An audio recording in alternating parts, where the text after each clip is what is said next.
And so last but not least is our speaker, Resh, who says that you can choose either one of those for which one is the artist, or something to that effect. She has many different ways of looking at herself and labels that have been given her versus labels she decides to take upon for her own.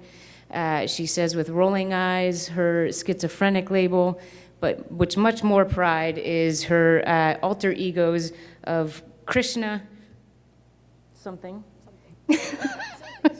A mime, a schizophrenist, who is quite the artist and has some lovely booklets outside that you guys can pick up and take. A 6-year-old, and many other miscellaneous, wonderful, artistic advocate, etc., etc., etc.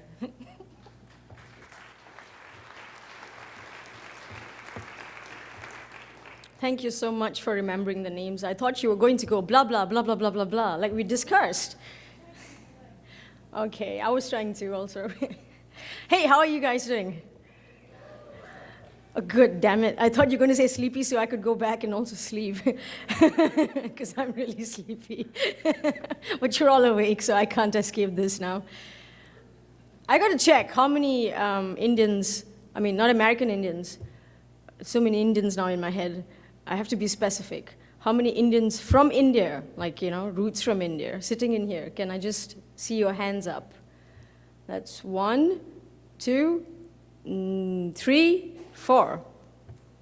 Oh, okay. So I'm the only one who doesn't look Indian.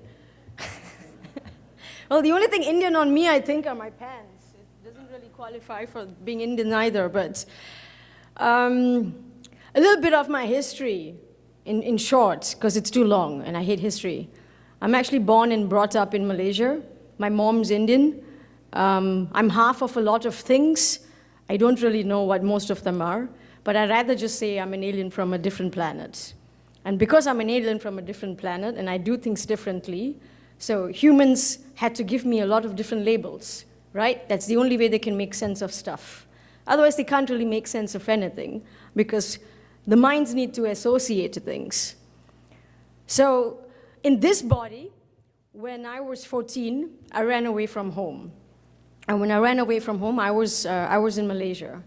And my parents, like most messed up Indian parents, or like most parents, they're all messed up, you know?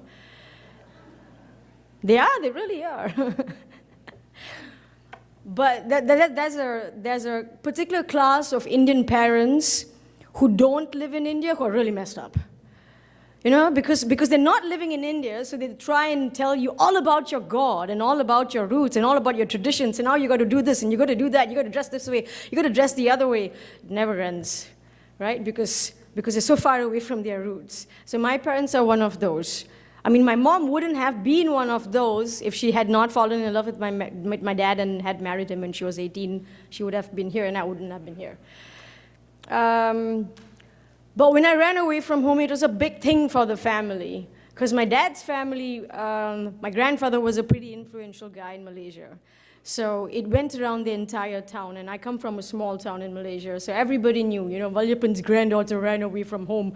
Oh, she must have, you know, had sex with a guy and got pregnant. And that's why she ran away from home. I mean, thankfully, my dad knew me. He said, have you seen the boys in this town? I mean, most of them are all kids. I don't think my daughter would like any of them. Even if she was into men. Thank God for my dad, you know.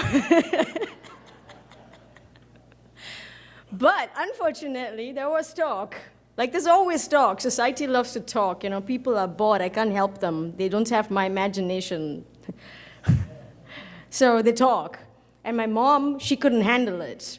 So now the difference of my parents. My dad's a scientist.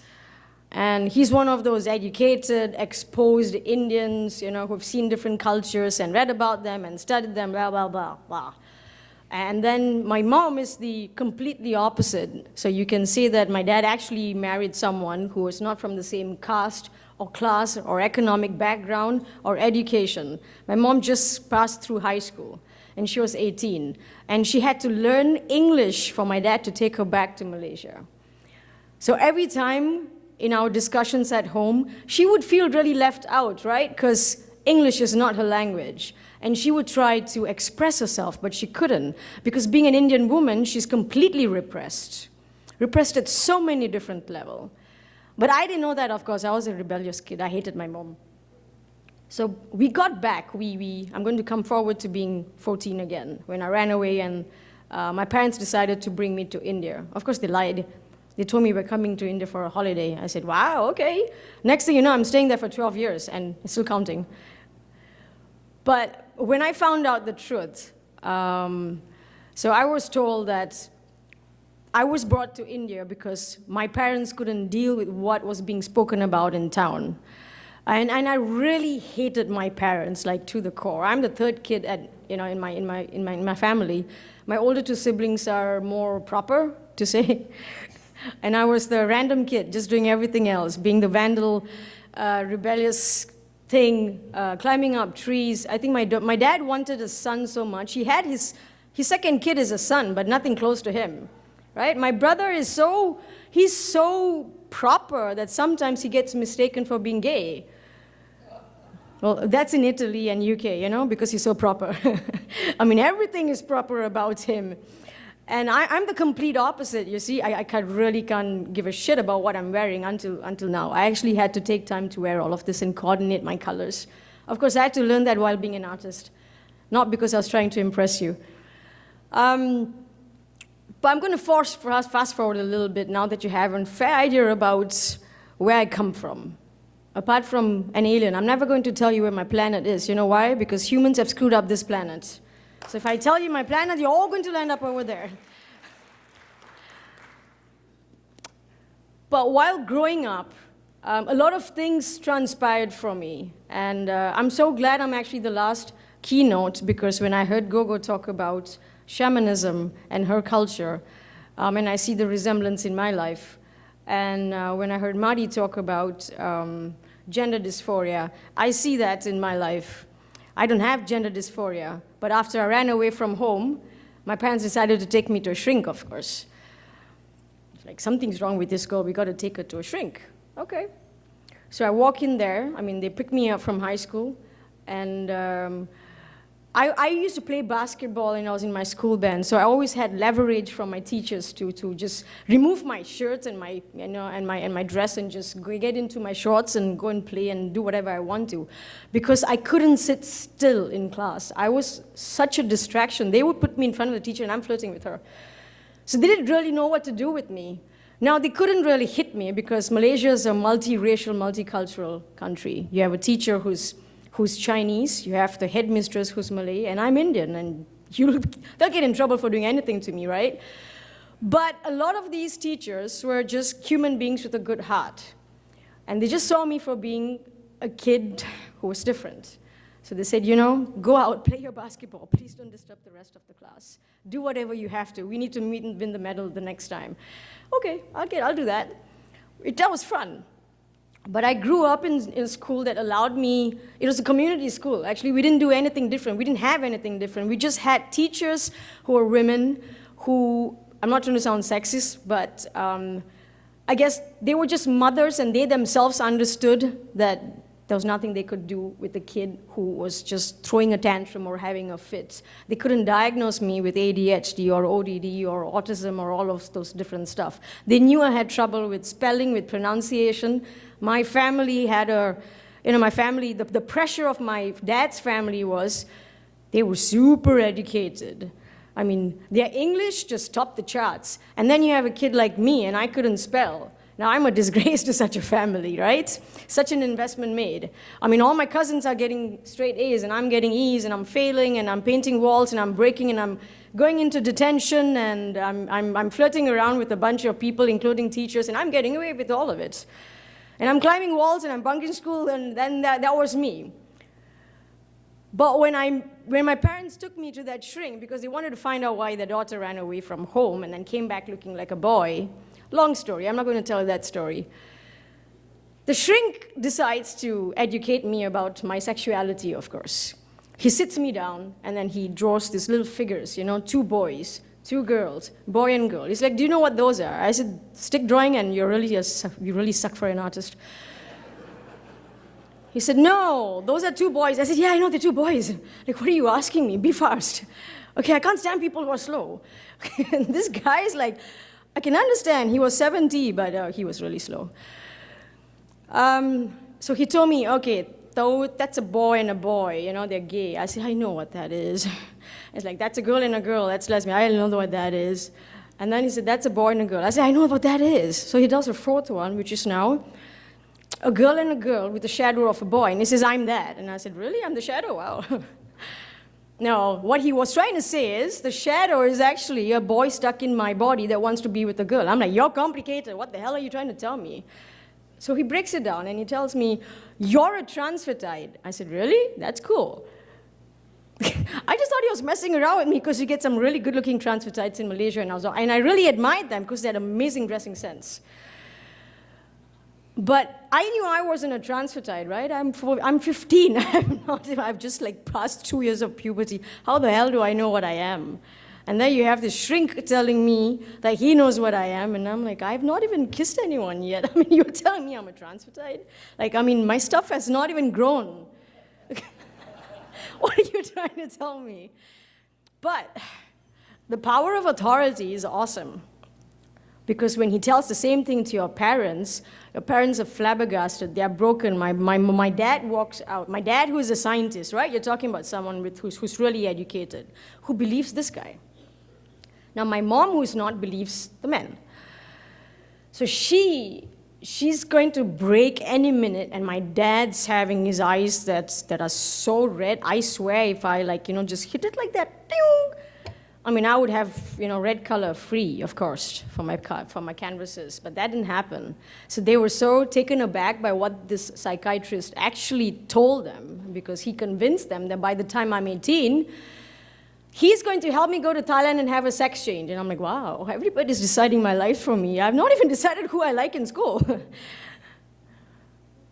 But because of that, a lot of things transpired. That entire year when I turned 15 was religious camps, correctional camps. I mean, name a camp and I was there, Resh had to be fixed in any possible way. I had to go back being the perfect kid, the planned kid. You see, because my first two siblings were not planned according to my parents. I was the planned one. They're like, Resh, we planned you. I said, really? You timed it? So I grew up always trying to be this perfect kid for my parents. And of course, schizophrenia had to hit me at some point. How much can a kid live up to, And a lot of kids who are doing that. How much can a kid live up to at the end of it? So schizophrenia is going to hit me at some point. Now, whatever we call this schizophrenia, I don't give a shit about what we call it because the whole world's mad. The entire world is schizophrenic according to me.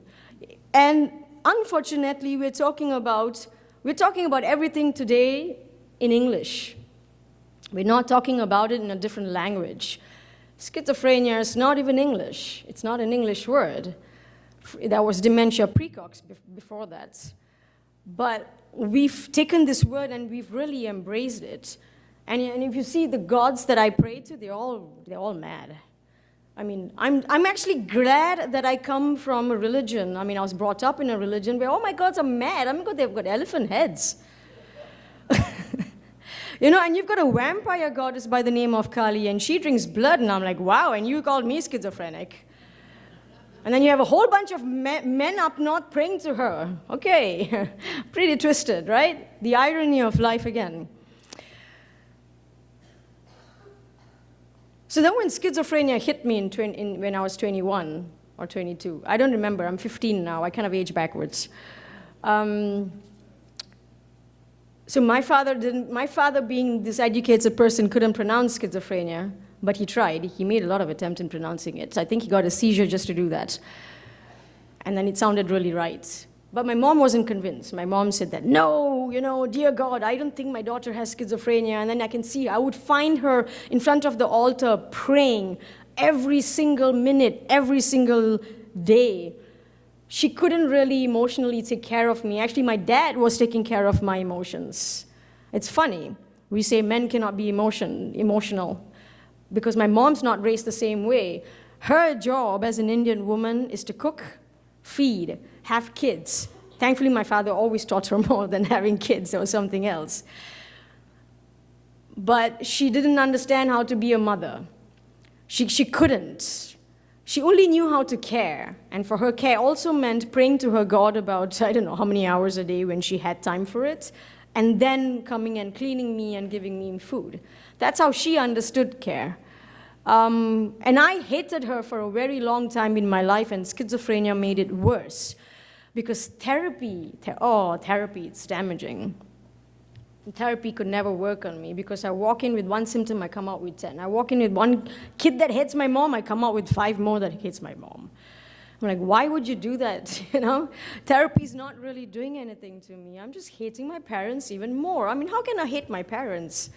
How can any of us hate our parents? I mean, I agree. I mean, they're really messed up in their head. No offense. But each one of us have parents that are crazy, actually. But I think it's also what makes us human. I mean, if our parents are not crazy, what else are they? Because they can't be God. And all of us live in religion that tells us that God is this pedestal, and then we decide to put people on a pedestal, and we perhaps overestimate them, and we think that they cannot make mistakes, and they have to be perfect, and they have to be, and they have to be, and they should, and they must, because they're over here, and the minute they make mistakes, we forget, right? We cannot take it, and then we forget about ourselves in that process because we have all these expectations. And I was doing that. I had expectations from my parents. My mom had to be a certain way because of whatever reasons. Why couldn't I compare my mom when she was comparing me to other kids? I always asked her that, and I realized, well, I need to stop doing that. I thought I was a rebel. Why must I be like my mom and compare her to other moms? My mom's crazy. That's pretty cool. Okay, I'm crazy too. That's even better, right? Because we all take it from them. If my dad has to have 2 whiskeys and he hates politics. Without his whiskey, he's listening to politics. And then he tells me, one day I want to, just do something and kill all these people. There's too much cruelty in the world. And I'm like, Dad, you need 2 whiskeys to say that? I just do it. And that's the only difference between me and my dad. And he got my point. I said, I come from you. And multiply your DNA, multiply your anger to about 1,000 times, and you're going to get me. I'm not going to talk about it. I'm schizophrenic. I'm just going to go do it, and you're going to get a phone call. Now, whether you're calling it schizophrenic or a really rebellious kid, that's up to you to decide. Or you're going to call it Che Guevara. So we can keep naming things, right? It's awesome to name things. Our minds need it. Our minds need to associate. But to how long do we keep naming it now is the problem.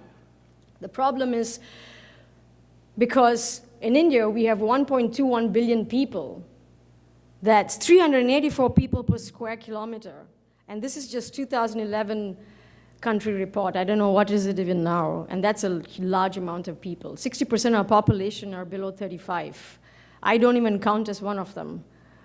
And then you have kids. And what I'm finding really strange and odd is a lot of what is called Western models or ideas of mental health have already infiltrated our system, and it is very dangerous because now Indians are catching up culturally, and it's quite a chaotic thing because we have to live up to multiple cultures. We have to live up to the American dream and the Indian dream, and there are too many things happening. And you have 65% of those kids who are actually doing it, and they're getting diagnosed, and they're getting all kinds of stuff. And when I work with my kids, what I find really beautiful about kids is when I tell them I've got schizophrenia, they ask me, what is schizophrenia? I said, what is schizophrenia? Well, I think I'm an alien from a different planet, and because certain authority figures don't approve of that, they give me a label called schizophrenia. That's what I tell my kids. And you ask me the rest of the question tomorrow. Don't read books, I tell them. But they actually ask me an interesting question. They're like, so, you're saying you're an alien. What's different on your planet than it is on my planet? And that's why I love kids. Because an adult will never ask me that question. And when the principal heard that, she's like, wow, I thought I was open. I never even thought about it from that point of view. I said, yeah, can we keep kids alive? Can we keep their innocence alive? Because I'm going to fast forward now, because I only have like probably 3 or 4 minutes. And when I looked at the voices in my head, I always had them. I had them as a kid. Schizophrenia just made it worse because I became an adult, and I wanted to be an adult who hated my parents also, and therapy screwed me up. But schizophrenia did something to me. It became a defense mechanism. It actually forced me to look into what I was experiencing as a kid. I always had imaginary friends. I just didn't tell anybody about it. I knew how to deal with them. I always had voices. It was the voice that made me run away from home. Fast forward. 2011, I had a brain tumor. It caused me epilepsy, and I could have sex with demons. Now, wow, that's free. You know? And when I was doing that, then I met shamans. In India, they call tantrics, or they call yogis and yoginis, and they spend years trying to have sex with demons. And I was like, okay, so you spend years trying to learn how to do that, and I get them for free, and you call me crazy. That's the problem, you see, you're all jealous. Now whether you're a tantric or you're a shaman, or a doctor, you're all jealous. I was getting it for free. You wanted me to do it this way. But that's what the system is, and that's what the world is, and it's strange, and it's sad, and I'm always heartbroken. And much like somebody else I know who says that schizophrenia is when your heart breaks a zillion times, because when we say it's a heart attack, it's not here, it's here. When cancer hits your family, it's not here, it's here. Right? It hits you here. And when it's diabetes that hits your family, it's here. It's not, you know, falling down and not having your glass of water. It hits you here. It hits you in your heart. Everything hits you in the heart, not around here. It gives you a headache, I agree. It gives you a backache, it gives you a leg pain, blah, blah, blah. You know, but it kind of hits you over here. At the end of it, it all hits us here. Whether you're American, you're Indian, you're Chinese, I don't know what you are. Different hair, different color, different skin. I'm not going to go down any more of your body parts. But we all are stuck here, right? We have our emotions over here, and that's why we're all sitting here. And when I finally found my path through Tantra, so I come from a lineage of agoras. I'm not going to go into that, but I finally had to let go. I had to let go of my voices. I had to let go of my idea of suffering. I had to let go of my pain. I had to let go of what we call as trauma. I had to let go of my attachments to what I call as trauma. I had to let go of what happened to me at camp, or what happened to me when I ran away from home. What became sexual trauma became sexual awakening. And I said, wow, why not? Why didn't I look at it like this before? I mean, wow, I learned stuff. And this happened to me. And when I tell my kids the same thing, and when I check, I always check to see if what I'm experiencing can possibly be a certain type of truth that certain type of people can embrace, because every one of us have our own truth. We're only experts of our own stories, right?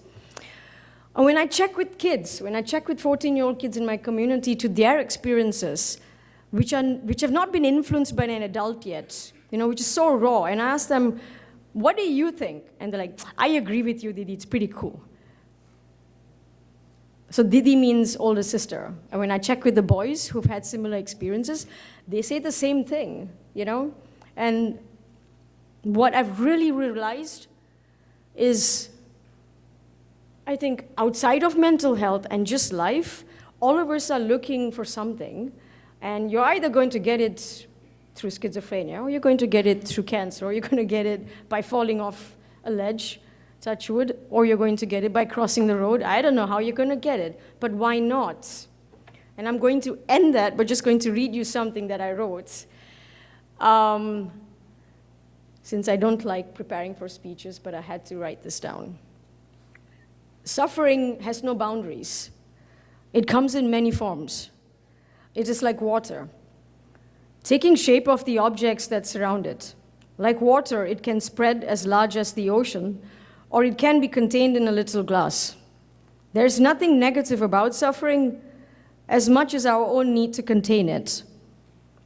Instead of letting it flow, by controlling it, just let it flow and acquaint ourselves to its directions instead of changing it. And perhaps we can just suffer easily and with fun, with a smile on our faces. Because the Joker said, whatever makes you strong, whatever kills you doesn't make you stronger, it makes you stranger. And I have many personalities for that. So thank you for listening.